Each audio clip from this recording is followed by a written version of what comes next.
Ya, doctor, ya podemos empezar. Ok, listo. Buenos días con todos. Mi nombre es Cristian Richard González Uy, yo soy médico cirujano, trabajo en el Hospital Honorio Delgado. El tema que se me ha encargado puede desarrollar es el correspondiente a lo que vendría a ser en relación a las neoplasias intracraneales. ¿Listo?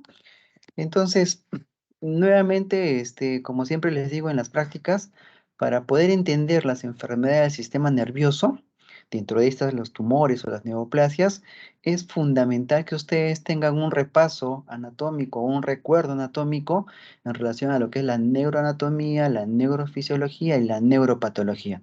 Porque solo así, de esta manera, se va a poder entender o interpretar las manifestaciones clínicas diversas, variadas, que tiene el sistema nervioso para poder entenderlas y poder llegar, por ende, a un diagnóstico y, como fin último, un tratamiento que nos ayude a mejorar la salud del paciente o, si no, curarlo en todo caso. ¿Listo? Entonces, nunca olviden eso, por favor. El, el tema lo han dividido en generalidades, etiología, cuadro clínico, diagnóstico, tratamiento médico y tratamiento quirúrgico. ¿De acuerdo? Estos 6 puntos son los que vamos a ir desarrollando durante la plática. Entonces, las neoplasias intracraneales las han dividido en neoplasias supratentoriales benignas, neoplasias supratentoriales malignas, ¿de acuerdo? Es decir, estas que se encuentran por encima de la tienda o del tentorio, lo que vendría a ser los hemisferios cerebrales en su extensión, junto con los ganglios basales, y las neoplasias infratentoriales, aquellas que se encuentran por debajo del tentorio, es decir, corresponden al tronco encefálico y al cerebelo, y las que se pueden presentar o las que se presentan más frecuente tanto en niños como en adultos, ¿de acuerdo? Entonces, ese es el esquema como se ha dividido la práctica y la realización de los temas. Un favor, Ignacio, ¿sí se ve cuando estoy pasando la diapositiva? Ahora se ve que está en el cuadro de presentación, el de generalidades, etiología. Ahí Ok, yo veo sus moviéndose. ya. Si en algún momento ahí no corresponde la explicación con la diapositiva, por favor, revísame porque ya me ha pasado que estoy hablando y no avanza la diapositiva, ¿ya? Ya, doctor. Listo. Ok, entonces empecemos con la subdivisión. Dentro de las neoplasias supratentoriales benignas, las más frecuentes, porque son un montón de neoplasias, dentro de las que son más frecuentes a las más raras, vamos a revisar las más frecuentes. Dentro de ellas tenemos a los meningiomas y los adenomas hipofisiarios. ¿De acuerdo? Esos, digamos, son los más frecuentes dentro de esta categoría.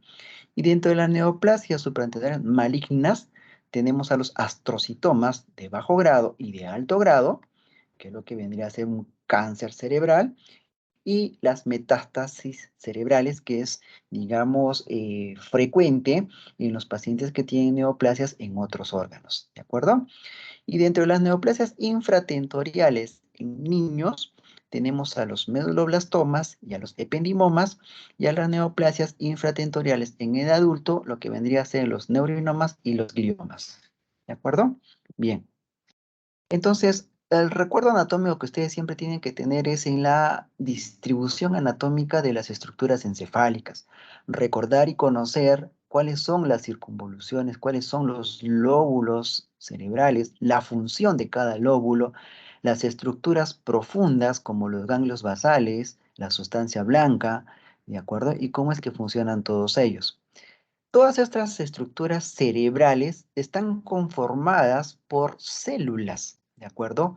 Células que tienen, digamos, la capacidad de poder en algún momento, bajo diversos estímulos, reproducirse de manera desorganizada o descontrolada, generando un grupo de células que conformarían tumores y depende de las características, podrían ser benignos o malignos, ¿de acuerdo? Entonces, no olvidarse de esto. ¿Y cuáles son las células que participan en la conformación del sistema nervioso? Tenemos las neuronas, que es el elemento base en el cual se produce la interacción. ¿de acuerdo? Tenemos los astrocitomas, que son las células de soporte, en el cual van a estar apoyadas las neuronas y las demás estructuras, como los vasos, como las arterias, ¿de acuerdo? Tenemos los oligodendrocitos, que son células que a través de sus prolongaciones van a cubrir o van a proteger los axones mediante su vaina de mielina. Tenemos las células ependimarias, que están recubriendo las paredes de los ventrículos. Tenemos la microglía, que vienen a ser las células de protección, pero dentro de la estructura del sistema nervioso. Y así unas eh, células, dentro de las células de Purkinje a nivel cerebeloso y así, ¿no? Pero entre las más frecuentes esa es la estructura, digamos, anatómica individual de conformación del sistema nervioso, ¿de acuerdo? Nunca olvidarse de eso.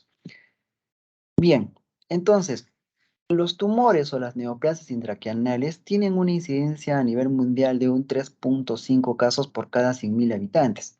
La incidencia en Estados Unidos indica que es un promedio de 8,2 por cada 100.000 habitantes. Los tumores cerebrales tienden a ocasionar el 1% de las muertes en general en la población.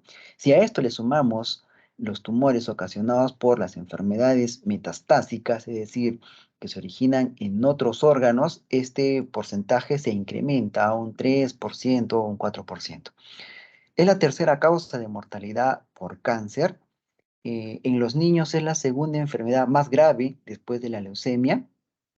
Los tumores cerebrales raramente tienden a hacer metástasis fuera del cráneo, pero sí tienen una característica, que es la que tienden a recidivar o volver a crecer en el mismo lugar en donde se originaron, ¿no? Ahora, en relación a la edad, pues a medida que avanza la edad, las probabilidades de que el tumor sea benigno indican que este va en aumento. Pasando los 70 años, los porcentajes de tumores benignos en relación a los malignos pueden llegar a ser tan igual o incluso mayor, ¿no? Los tumores del sistema nervioso, ¿cómo poderlos estudiar? Ellos se estudia o se clasifica dependiendo de varios factores, dependiendo de la localización en donde se encuentren, en estructura neural, o si lo queremos distribuir a nivel del cráneo, en la base del cráneo, ya sea anterior, medio, posterior, es decir, dependiendo de la estructura anatómica. ¿De acuerdo?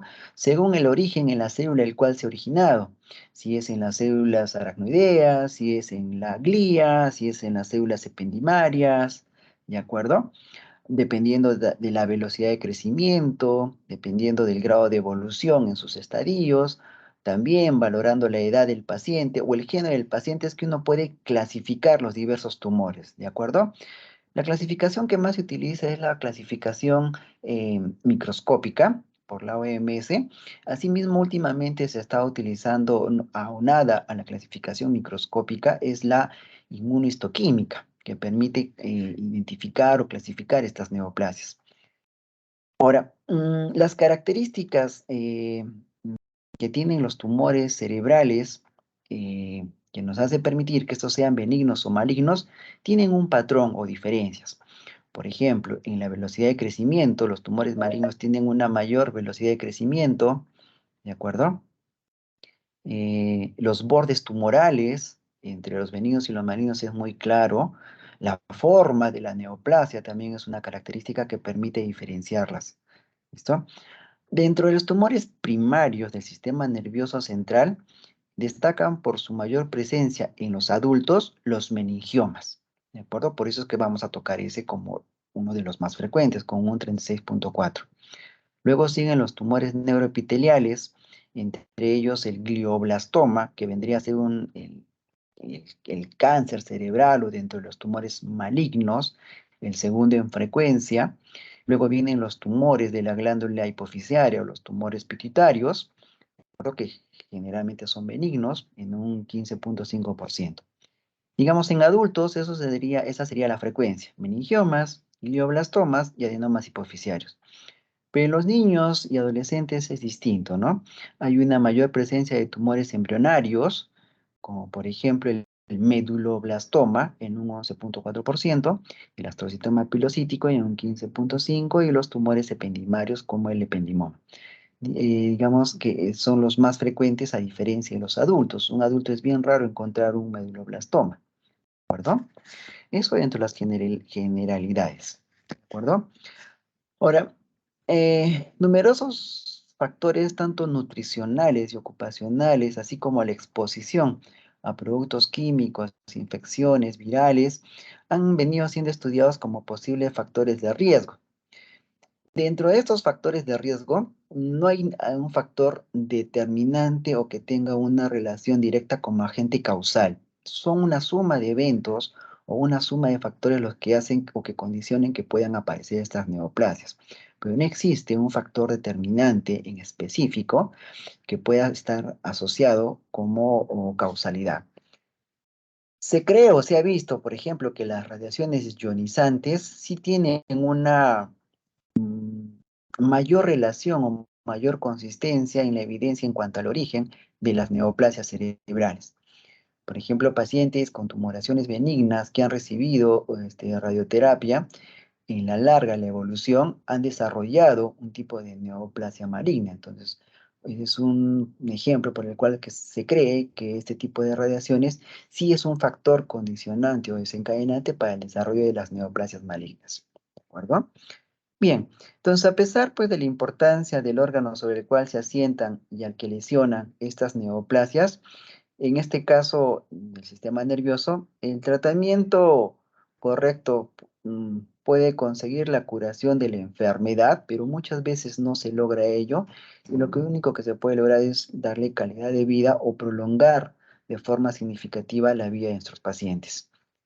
Eh, el diagnóstico precoz es fundamental el realizarlo tempranamente para poder también dar un tratamiento temprano y evitar lo que vendrían a ser la morbilidad o la mortalidad en los pacientes, ¿no?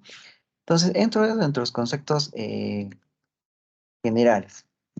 Los factores etiológicos de estas neoplasias. Entre los factores etiológicos se tienen factores genéticos, entes físicos, químicos, biológicos o incluso se considera o se cree que hay factores de inmunodepresión. Dentro de los factores genéticos tenemos, por ejemplo, ciertas enfermedades que se expresan por alteraciones en los genes, en donde hay casi siempre una entidad asociada a la que es los cambios cutáneos o alteraciones cutáneas, o también llamadas enfermedades facomatósicas. ¿De acuerdo? En donde hay una afectación simultánea tanto del tejido epitelial como el tejido neural al momento de la conformación del embrión. Y esto generalmente dado por una transmisión autosómica dominante, es decir, hay un factor hereditario genético. Dentro de las más frecuentes, ¿cuáles tenemos? Por ejemplo, la neurofibromatosis, de tipo 1 y de tipo 2, en la cual hay, como pueden ver en la imagen, hay cambios cutáneos con relación a neurofibromas o las manchas de café con leche, y a nivel cerebral la presencia de múltiples neoplasias, tipo neurinomas o tipo meningiomas o tipo neurofibromas, ¿de acuerdo?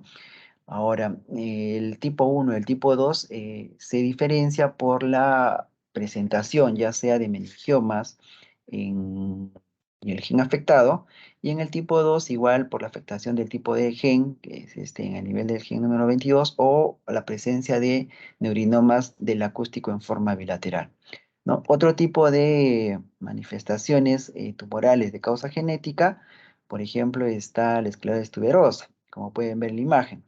La presencia de esas tumoraciones a nivel parenquimal con cambios cutáneos también se hace presente, ¿no? O el síndrome de von Hippel-Lindau, en el cual hay alteraciones o la presencia de mangioblastomas a nivel del cerebelo o el parénquima cerebral o a nivel de la médula o las estructuras neuronales, como así cambios a nivel de que vendría a ser la retina o cambios cutáneos, ¿no? Entonces, en estas tumoraciones que se presentan a nivel cerebral, como se puede ver, si hay un origen o hay una asociación de causalidad genética, ¿de acuerdo? Dentro de los factores físicos, en relación a los traumatismos encefalocranianos, no hay una asociación directa como causalidad en la génesis o origen de los traumatismos, ¿de acuerdo? Eh, ya sea fracturas o la presencia de hematomas, no está relacionado directamente con la presentación o influencia de esos tumores. Las radiaciones ya vimos que sí hay una probable asociación como origen en la génesis a la exposición, ya sea por un tratamiento complementario o en áreas de trabajo en las cuales los pacientes se vayan a desarrollar. Sí hay una determinación o una asociación, ¿no? Productos químicos como los derivados del antraceno, nitritos o cloruro de vinilo sí también tienen una asociación por la química de estos productos con algunas neoplasias cerebrales, ¿no? Por ejemplo, los derivados del antraceno menciona que puede estar asociado a constancias como el benzopireno o el metilcolantreno o derivados de la quinolina que pueden producir meningiomas, fibrosarcomas, meduloblastomas, gliomas o ependimomas, ¿no? Como causalidad probable en su origen, ¿no? Productos biológicos, no hay tampoco una relación directa en relación a la génesis de los tumores cerebrales con agentes infecciosos, biológicos que puedan producirlo, ¿no? Y del mismo modo, el estado de inmunosupresión puede favorecer la aparición de algunos tumores, como por ejemplo menciona los linfomas primarios cerebrales. ¿Listo? Ok. Ahora, en las últimas décadas, pues a través de la investigación que se produce en la angiogénesis o en los desarrollos de los tumores, se han encontrado alteraciones genéticas y epigenéticas que pueden determinar subgrupos de tumores con diferente evolución, realizando marcadores moleculares de tipo pronóstico o que pueden hacer marcadores moleculares de tipo predictivo, ¿no? Pero esto ya a un nivel de lo que vendría a ser la inmunogenética, ¿no? Entonces, eso en relación a la etiología. El cuadro clínico de las neoplasias intracraneales. El cuadro clínico de las neoplasias, digamos, sea cual sea ella, va a desencadenar que se manifiesten o que se presenten mediante cuatro, eh, digamos, aspectos. Uno de ellos es por el crecimiento progresivo de la masa, ¿de acuerdo? En el parénquima cerebral, va a generar algo que ya conocemos y ya lo hemos desarrollado en las prácticas y que es fundamental que ustedes aprendan a reconocer y a entender y a interpretar, que es la hipertensión endocraniana. ¿De acuerdo? La hipertensión endocraniana es fundamental en su reconocimiento en el cuadro clínico a través de sus síntomas y de sus signos. ¿Listo? Otra de las manifestaciones que pueden dar los tumores es debido al área en la cual estos se están desarrollando. Por lo tanto, van a dar manifestaciones específicas según esa área, ¿de acuerdo? Pudiendo dar una focalización de la neoplasia. Por ejemplo, si está en una área que tiene que ver con el movimiento de mi cuerpo, ya sea el brazo o la pierna, entonces eso tendrá una expresión clínica caracterizada por un déficit motor, ¿no? Esa es una focalización, ¿de acuerdo? O también puede haber alteraciones por obstrucción de las vías de la circulación del líquido cefalorraquídeo, produciendo lo que se denomina hidrocefalia. ¿Listo? Y dependiendo si estas neoplasias afectan órganos o, perdón, estructuras endocrinas, como es la glándula hipofisiaria, va a producir manifestaciones de tipo endocrinológico con cambios a distancia que no corresponden a la estructura cerebral, pero que se originan en esta área, ¿no? Entonces, en resumen, ¿cuáles son las manifestaciones clínicas de las neoplasias intracraneales?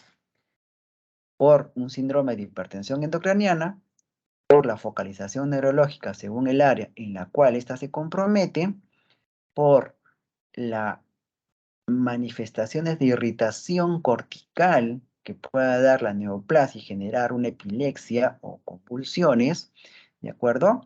O síntomas neuroendocrinos, es decir, síntomas que se producen en otros órganos originados por fallas a nivel de la glándula hipofisiaria. Entonces, en esas cuatro manifestaciones es que uno tiene que evaluar o sospechar de una neoplasia intracraniana. ¿Listo? Solo un repaso de lo que es la hipertensión endocraniana en relación a sus manifestaciones. Lo fundamental síntoma es el dolor de cabeza, puede haber alteración del lenguaje, vómitos que pueden ser predominio de las mañanas, pueden ser explosivos, pueden estar o no precedidos de náuseas, puede haber irritabilidad, depresión, dificultad en la marcha, coordinación, alteración visual, ¿de acuerdo? Y cuando esto ya es muy avanzado, puede haber cambios en las funciones vitales del paciente, ¿no? Puede haber alteraciones en la presión arterial, produciendo hipertensión arterial, bradicardia o alteración del ritmo respiratorio, o incluso llevar al paciente a un estado de alteración del estado de conciencia y llevarlo al coma. ¿Listo? Eso en relación al cuadro clínico. El diagnóstico de las neoplasias, ¿perdón? El diagnóstico como primer elemento está basado en la exploración física y neurológica del paciente. Es decir, el análisis que yo hago a través de las manifestaciones, tanto de los síntomas como de los signos, son los que me llevan a mí a sospechar frente a esta posibilidad diagnóstica. ¿De acuerdo? Número uno. Y número dos son las pruebas radiológicas o pruebas de imágenes que uno tiene para corroborar estos diagnósticos. Dentro de estas imágenes, ¿cuáles son las que tendemos a utilizar mayormente? La tomografía cerebral y la resonancia magnética nuclear. ¿De acuerdo? En la tomografía cerebral, como ya hemos visto, el principio físico está basado en radiaciones y el de la resonancia magnética es el sometimiento de las estructuras a un campo magnético.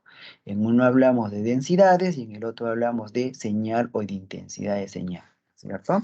Pero existen otros estudios como el PET, que es la tomografía por emisión de positrones, el cual permite visualizar y cuantificar más que todo los procesos bioquímicos de las células tumorales, los cuales son captados por el equipo luego de la administración de una sustancia trazadora que se denomina o un radiofármaco que va a evaluar específicamente el metabolismo en estas áreas de estas células neoplásicas, ¿no? Y el otro estudio que se tiende a utilizar el espejo y la tomografía por emisión de foto único, ¿no? Cuyo principio es igual, permite la administración de un radiofármaco por vía endovenosa, el cual va a adjuntarse a la neoplasia y va a evaluar el comportamiento o el metabolismo que esta neoplasia puede tener. ¿Para qué me sirve este estudio? Para hacer un seguimiento del comportamiento de este tipo de neoplasias cerebrales. ¿Listo? Bien. Estas son imágenes para traerles a recuerdo que tienen que siempre tener en mente las estructuras en relación al lóbulo frontal, los límites, el lóbulo temporal, occipital, las estructuras profundas, las radiaciones, el cuerpo calloso, ¿de acuerdo? Entonces, todo ello es importante. ¿Por qué?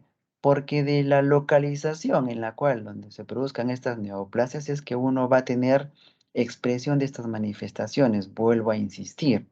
Si la neoplasia está a nivel del piso anterior que tenga que comprometer estructuras como el nervio olfatorio, mis manifestaciones van a ir en ese sentido. O alteraciones a nivel de mi lóbulo prefrontal, ¿no? Y así, según el área afectada. ¿De acuerdo? Bien, ahora vamos específicamente con las neoplasias benignas. Dentro de estas, empezaremos con lo que es el meningioma. El meningioma es la tumoración benigna más frecuente. Se puede hallar o se puede encontrar en cualquiera de las estructuras, como pueden ver, donde hayan estas meninges, ya sea en la base anterior, en la base del piso medio, en la base posterior, incluso en el mismo canal medular se pueden desarrollar estos meningiomas. Estos meningiomas se originan de las células aracnoideas que se encuentran en estas membranas. Recuerden, las membranas durales está la dura madre, por debajo de la dura madre está el espacio subaracnoideo, donde se encuentran estas células aracnoideas, y por debajo de esa está la pía madre, que está en contacto ya con lo que vendría a ser la estructura cerebral o las neuronas. ¿De acuerdo? Entonces, ¿dónde se originan los meningiomas? En las células aracnoideas que se encuentran en estos repliegues durales. Los meningiomas tienen una frecuencia de 2 a 25% de neoplasias primarias del sistema nervioso. La incidencia, dependiendo de los pacientes sintomáticos, es de 2 a 100.000. Ahora, hay muchos pacientes que pueden tener la tumoración y no darse cuenta y ser asintomáticos, donde es mucho mayor, con una frecuencia de 5 a 7 por cada 100.000 habitantes, ¿no? Estos tumores tienden a aumentar con el incremento de la edad. Es más frecuente en las mujeres que en los varones. La edad promedio de diagnóstico es entre los 40 y los 50 años, pero habiendo extremos en los cuales se puede encontrar como a los 10 años, 11 años, 15 años o como en pacientes hasta 80 años, ¿no? Pero el rango promedio donde es más frecuente es entre los 40 y los 50 años. Histopatológicamente, el 92% de los meningiomas tienden a ser benignos. Un 8% tienden a ser malignos o un comportamiento agresivo de infiltración. Como ya vamos a ver, según la clasificación de la OMS, los clasifican en 3 grados histológicos, ¿no? La localización más frecuente son los parasagitales o en la convexidad, de preferencia en su tercio anterior. Pueden haber en lugares, o formarse en sitios ectópicos como en la órbita o en los senos paranasales o el pulmón, mediastino, suprarrenal, pero es sumamente raro, ¿no?, esa presentación.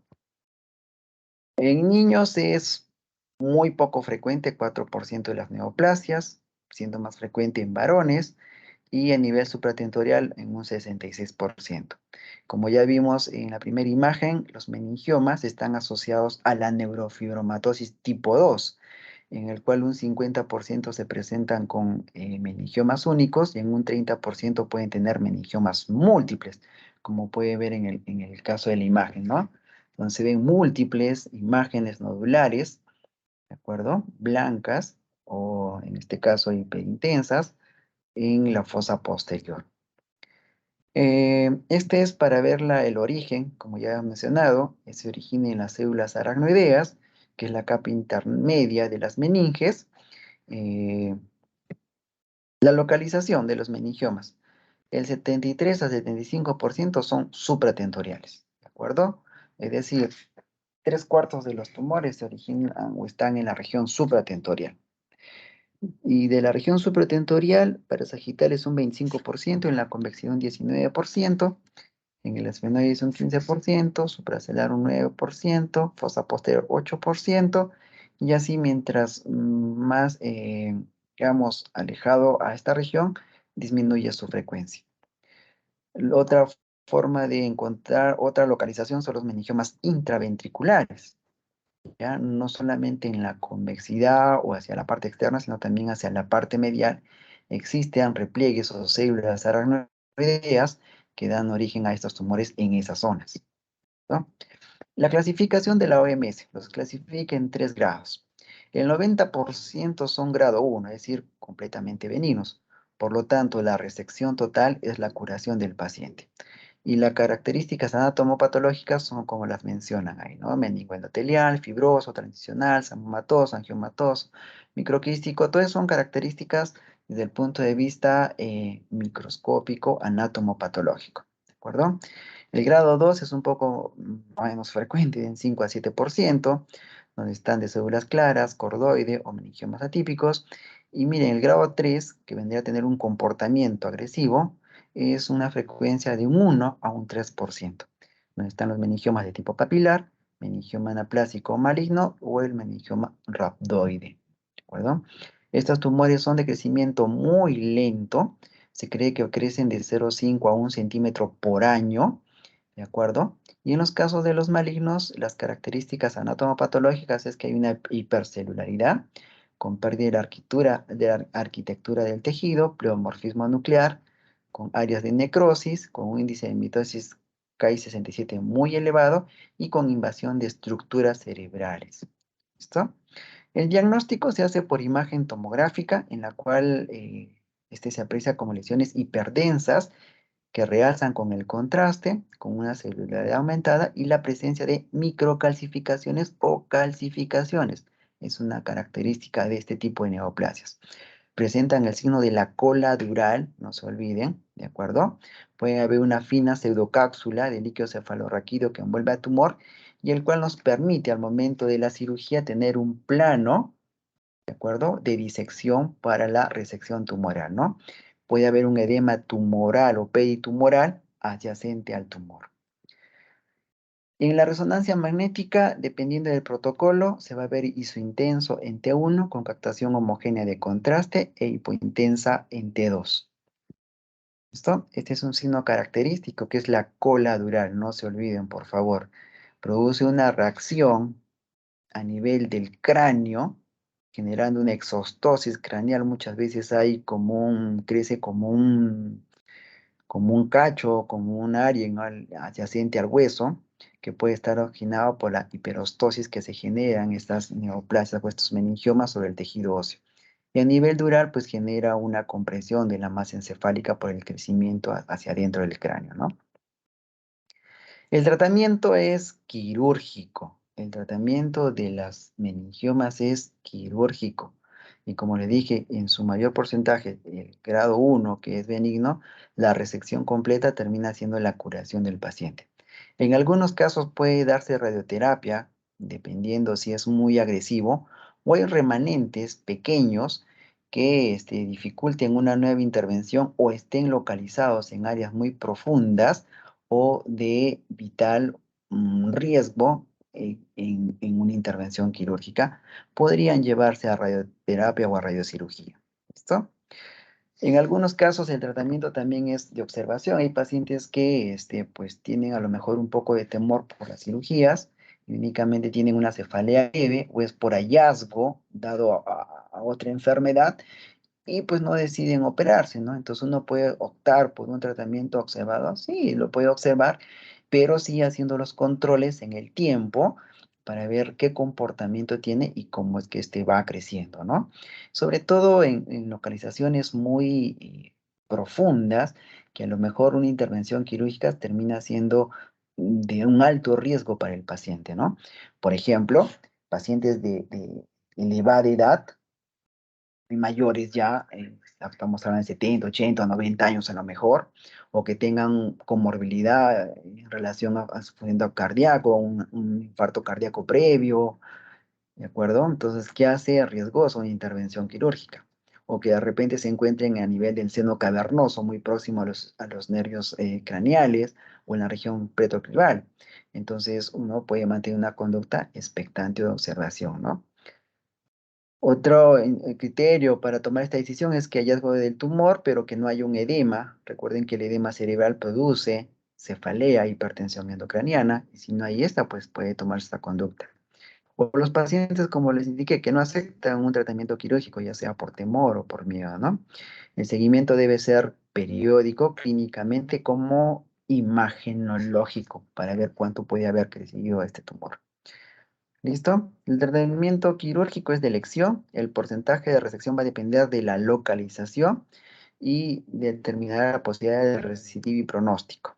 ¿De acuerdo? Entonces, en la técnica quirúrgica lo que se hace es, si está hacia la convexidad, tenemos que remover todas las estructuras como es el hueso, la dura madre, el mismo tumor y poner injertos, ya sea un injerto de dura madre sintética o incluso hacer una cranioplastía con malla y titanio en la zona en la cual se genera este defecto por la hiperostosis que se genera en el hueso.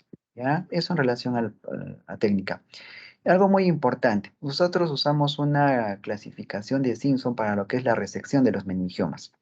Entonces hablamos de una resección de grado 1, grado 2, grado 3 o grado 4 o 5, dependiendo de lo que se haga en el procedimiento. Por ejemplo, si hay una remoción total macroscópica con retiro de la dura madre y del hueso que esté infiltrado, incluyendo los senos durales, hablamos de una resección Simpson grado 1.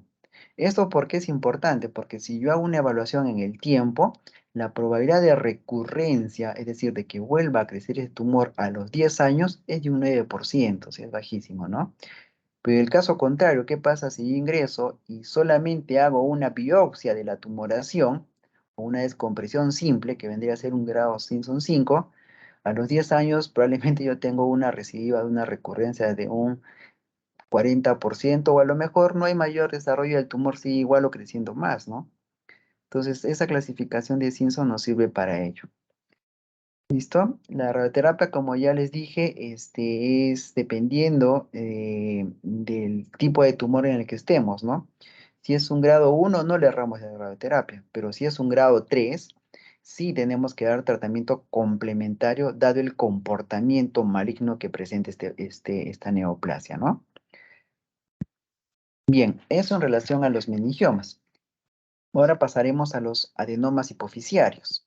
¿Listo? Para igual, Recuerden las estructuras anatómicas, la glándula hipoficiaria se asienta a nivel de la silla turca, el cual está conformada por una adenohipófisis y una neurohipófisis, ¿de acuerdo? Y el cual la producción de las hormonas de estas van a actuar a distancia sobre diversos órganos como la tiroides, las suprarrenales, los órganos genitales, ¿de acuerdo? Para el funcionamiento de otras funciones. Bien, entonces aquí tienen que recordar cuáles son estas hormonas que se producen a nivel de la glándula hipoficiaria. Tenemos la hormona de crecimiento, ¿de acuerdo? Como lo dice, va a estimular el crecimiento de las estructuras. Tenemos la hormona estimulante de la glándula tiroidea, la cual va a producir las hormonas tiroideas, que son la T3, la T4. Tenemos la hormona adenicotrofina, que va a estimular a nivel de la glándula suprarrenal. Tenemos las gonadotrofinas que van a estimular lo que es la FSH y LH sobre los órganos reproductores masculinos y femeninos. Y tenemos la producción de prolactina para la producción de leche durante o después del parto, ¿no? Esas, digamos, son las hormonas que se producen a nivel de la adenohipófisis en esta glándula pituitaria. Y en la neurohipófisis tenemos la secreción de oxitocina, que es para la contracción uterina durante el parto, y la producción de hormona antidiurética para reabsorción de agua a nivel de lo que vendría a ser el riñón. ¿De acuerdo? Entonces, ese es, digamos, el funcionamiento normal que tiene esta glándula hipoficiaria. Pero, ¿qué pasa cuando esta glándula hipoficiaria disfunciona porque hay un crecimiento anómalo de algunas de las células y comienza a generar, digamos, compresión de las células normales o comienza a producir hormonas en exceso de cantidad? Es ahí donde los cambios hormonales o endocrinológicos se van a producir incluso a distancia, ¿no? Este es un corte, un esquema de esta glándula hipoficiaria en un espécimen o una imagen cadavérica en donde se ve la estructura anatómica, ¿no? Está el nervio óptico, el quiasma, el tallo infundibular y la glándula hipoficiaria. Y acá están las arterias carótidas internas en el seno cavernoso. ¿Por qué esta imagen?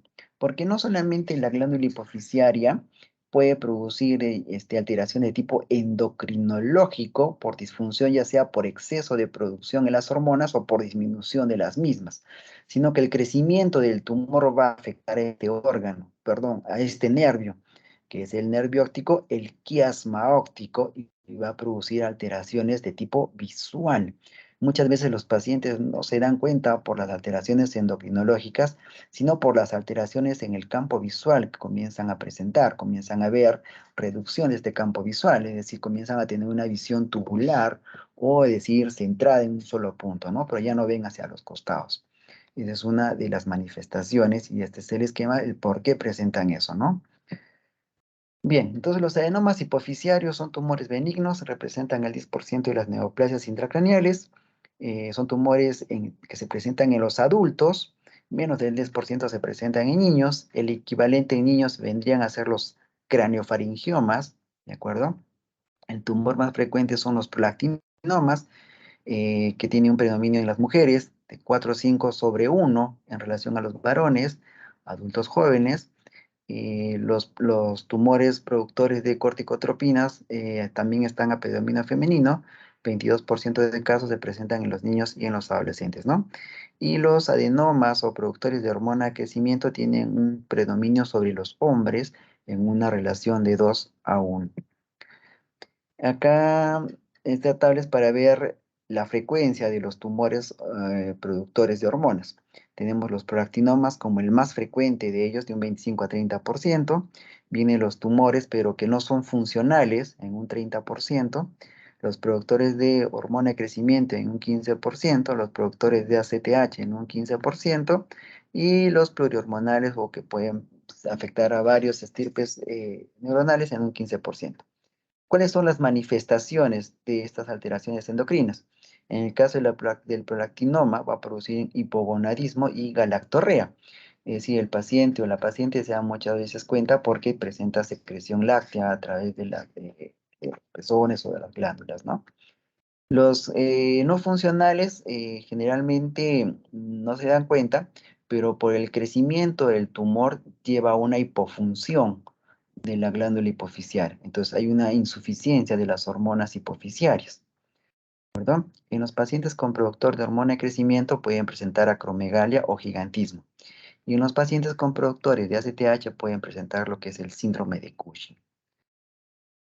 Ahora, los puedes clasificar según su localización, intracelares, extracelares o ectópicos, según su tamaño, si son menos de los 10 milímetros en microadenomas, como puede ver en esta imagen, este es un microadenoma pequeño, o macroadenomas, que exceden, miden tremendamente la región celar, es más, invaden o no invaden, sino desplazan lo que es el diencéfalo hasta incluso meterse al tercer ventrículo. Entonces, esos son unos macroadenomas o unos adenomas gigantes, ¿no? Y según su patrón de expansión, pueden ser expansivos o invasivos o algunos metastasantes rara vez. Manifestaciones clínicas. Las manifestaciones clínicas vienen por los síntomas de la hipersecreción, como los prolactinomas, o por síntomas de la hiposecreción, es decir, por el compromiso mecánico del crecimiento del tumor sobre las células que funcionan normalmente. Y las manifestaciones neurológicas, como por ejemplo alteración de los campos visuales, ¿no? Dentro de las manifestaciones de hipersecreción tenemos la acromegalia, en el caso de la hormona de crecimiento, el síndrome de Cushing, en el caso de la producción de ACTH, ya vimos galactorrea, hipogonadismo en el caso de un prolactinoma, pubertad precoz en el caso de la producción de gonadotrofinas, o hipertiroidismo secundario en el caso de la producción de TSH, ¿no? Y aquí vemos un paciente con síndrome de Cushing, como ven las estrías a nivel de la pared abdominal, la cantos nigrican en la región de la axila, y dentro de una de las características, ¿no? Y las afectaciones por hiposecreción va a generalmente afectarse por la compresión mecánica, dejando de producir hormonas con normalidad, ¿no? Las primeras que se afectan son las gonadotrofinas, por ejemplo, ¿no? Eso evita la maduración sexual en algunas ocasiones o el retraso muchas veces de la regla en el caso de las mujeres. Así también afectación de las tirotropinas, somatotropinas o corticotropas, o también puede producir o manifestarse con fatiga, debilidad, hipogonadismo, regresión de caracteres sexuales o hipotiroidismo, ¿no? Y entre los síntomas neurológicos ya vimos la pérdida de la visión o, o alteración en la campimetría, que es fundamental. Y el otro es, como toda tumoración que crece entre el cráneo, puede ocasionar dolor de cabeza o cefalea. Las manifestaciones hipotalámicas en los casos de los macroadenomas, como pueden ver, pueden cursar con alteraciones en el sueño, en la atención, en la conducta, en la alimentación o incluso en las emociones. ¿Sí? Eso por la afección del diencéfalo. ¿So? El diagnóstico. El diagnóstico es clínico mediante la evaluación de la campimetría por confrontación o computarizada, como se puede ver en la imagen, mediante el estudio laboratorial del perfil hormonal o mediante el estudio de imagen que nos permita ver esta región celular, ya sea en tomografía o en resonancia. El tratamiento de los prolactinomas, que es el más frecuente, depende, ¿no? Si es un microprolactinoma o es un macroprolactinoma. Si es un macroprolactinoma por efecto mecánico, este siempre necesita un tratamiento quirúrgico para hacer una reducción del tumor. En el caso de los microprolactinomas, se tiene que evaluar si hay una repercusión clínica, si hay un deseo gestacional por parte de la paciente y no se puede embarazar, o si hay una osteopenia o una osteoporosis. Entonces, ello va a generar que uno dé un tratamiento farmacológico con un medicamento, un agonista dopaminérgico, como por ejemplo la cabergolina, ¿no? Este va a hacer que se produzca una normoprolactinemia o haya una alteración o intolerancia o resistencia al mismo, ¿no? Entonces, el tratamiento se hace un seguimiento por el área de endocrinología. Asimismo, este seguimiento clínico farmacológico tiene que estar acompañado de un seguimiento imagenológico para ver si hay una reducción de la tumoración mediante el uso del medicamento o al contrario, de repente el tumor ha duplicado o ha crecido en su tamaño. ¿Listo? Lo mismo en el caso de la hormona de, sí, de la hormona de crecimiento, en el cual haya sospecha de acromegalia. En este caso se determina mediante la IGF-1, en el cual uno va a encontrar si existen valores normales o alterados, para según eso darle el tratamiento correspondiente con el área de endocrinología. Ok, el tratamiento en relación a estos tumores. El objetivo son dos: eliminar el problema endocrinológico y restablecer la función hipofisiaria. Y dos, eliminar la masa tumoral y restablecer la función neurológica. Si es que, por ejemplo, hay una compresión del quiasma óptico o del nervio óptico, o hay una afectación diencefálica de las estructuras cerebrales. Entonces, el tratamiento tiene que considerar estas pautas para poder realizarlo. El tratamiento, tenemos un tratamiento farmacológico, como ya vimos en el caso del plastinoma, que se puede usar cabergolina. Tenemos un tratamiento quirúrgico, que es una craniotomía y resección del tumor. Tenemos un procedimiento quirúrgico a través de la cirugía endoscópica transnasal transesfenoidal. Y tenemos un tratamiento de radiocirugía en los tumores que son muy complejos en su resección. Son las 4 formas de poder tratar estas neoplasias o estos tumores, ¿de acuerdo? El reemplazo hormonal o afectación por hipofunción, en el caso si hay una afectación de las hormonas tiroideas, el tratamiento correspondiente es con levotiroxina. En el caso de hormonas sexuales como la LH o FSH, hay un reemplazo de estas hormonas sexuales, ya sea con estrógenos o testosterona en el caso de los hombres, ¿no? En el caso de la ACTH, el tratamiento de reemplazo es con hidrocortisona. ¿De acuerdo? Y en el caso de la hormona de crecimiento, igual, se le aplica hormona de crecimiento por vía subcutánea.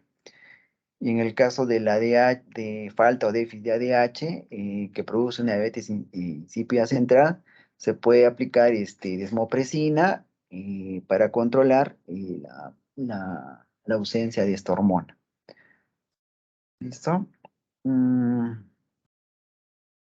Ese es tratamiento farmacológico ya aplicado a la enfermedad propiamente, ¿no? Ya vimos que la cabergolina es el tratamiento que se utiliza en los casos de los prolactinomas.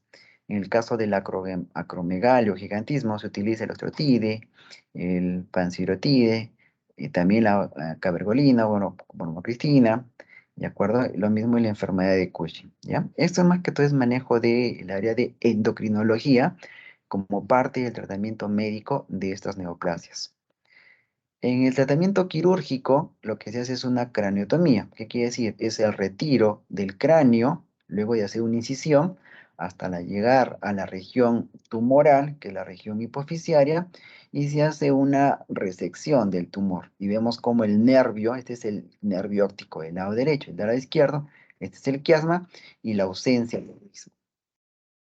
¿Listo? El segundo procedimiento es el de endoscopía, en el cual antiguamente se utilizaban estos aparatos y bajo microscopio se hacía la resección de estos tumores por vía transnasal, ya que está muy próximo a la región celular. Pero actualmente lo que se utiliza es un endoscopio, que es más delgado, una torre de laparoscopía, y uno está bajo visión directa hacia la pantalla y con las manos manipulando el endoscopio, y lo que hace es retirar el tumor por esta área o por esta zona, por el piso de lo que vendría a ser la región celular, ¿no? Ese es uno de los procedimientos quirúrgicos que se utiliza, ¿no? Y por último está la radiocirugía. En algunos casos en los cuales puede haber remanencia de tumor luego de una cirugía o son inoperables, entonces se utiliza estos procedimientos ya sea con un acelerador lineal, con un gamma knife, un cyber knife, el cual se le produce este tipo de tratamiento de radiocirugía estereotáctica. ¿Listo? Hasta aquí hemos avanzado con esas neoplasias. Ignacio, Doctor, sí, un favor, como te comenté, hasta aquí vamos a terminar esta presentación y más tarde continuamos, por favor, con las otras neoplasias. ya doctor, usted apenas acabe, me avisa y yo coordino ¿Te la aviso? clase. Listo. Ok. Muchas gracias, chicos. ¿Tienen alguna pregunta hasta acá, por favor, en relación a estas generalidades y estos dos tumores más frecuentes? Por el momento no tienen preguntas. En todo caso, si hay dudas, anótenlas por favor y las resolvemos más tarde. Ok, listo, Ignacio. Entonces, me comunico contigo luego, por favor. Ya, doctor.